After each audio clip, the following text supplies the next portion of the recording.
Specially SC ST এবং minority মহিলাদের উপরে যেভাবে অত্যাচার হয়েছে এই বিষয়ে আরেকটি কমিশন আমরা তৈরি করেছি, আমাদের কমিটমেন্ট ফুলফিল করলাম। এর চেয়ারপারসন করা হয়েছে কলকাতা হাইকোর্টের রিটায়ার্ড জাস্টিস শ্রীমতী সমাপ্তি চ্যাটার্জিকে। তিনি চেয়ারপারসন হয়েছেন মহিলা নির্যাতন সংক্রান্ত বিষয়গুলি দেখার জন্য কমিশনের। সেখানে মেম্বার সেক্রেটারি আমাদের এডিজি র্যাঙ্কের আইপিএস অফিসার আমাদের শ্রীমতী দময়ন্তী সেন, তাকে মেম্বার সেক্রেটারি করা হয়েছে। মূলত মেম্বার সেক্রেটারিরা আমাদের গভর্নমেন্টের পক্ষে সমস্ত কোঅপারেশন করবেন এবং নেতৃত্ব দেবেন, এবং তারা পুরো অফিস চালু করে দিলে ডেডিকেটেড পোর্টাল কমপ্লেন দেওয়ার জন্য, এবং আমাদের হোয়াটসঅ্যাপ নাম্বার মেল সবগুলো দেবেন, এবং পুরোনো পেন্ডিং জিডি বা এফআইআর যেগুলো পড়ে আছে সেগুলো কালেক্ট করবেন, এবং NHRC, SC commission, ST commission, OBC commission,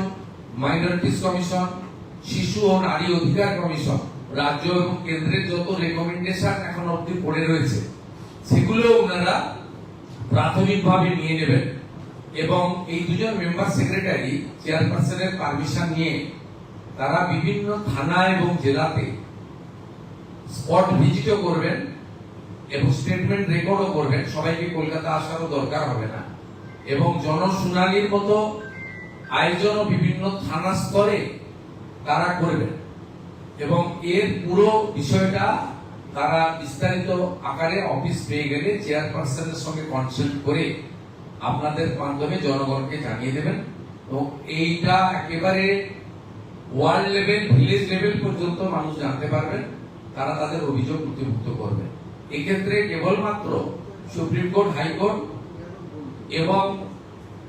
central investigating এজেন্সির যে তদন্তগুলি চলছে সেই মামলাগুলির ক্ষেত্রে নির্দিষ্ট কয়েকটি মামলাগুলি ছাড়া বা সেই সংক্রান্ত ব্যক্তিগুলি ছাড়া অন্য মামলাগুলি প্রত্যেকটাই তারা দেখবেন। প্রয়োজন হলে ফাইনাল রিপোর্ট দিয়ে দেওয়া, এফআইআর গুলোকে, চার্জশিট গুলোকে নতুন রিওপেন করা, নতুন এফআইআর নেওয়া, এবং চার্জশিটের সাপ্লিমেন্টারি চার্জশিট দেওয়া,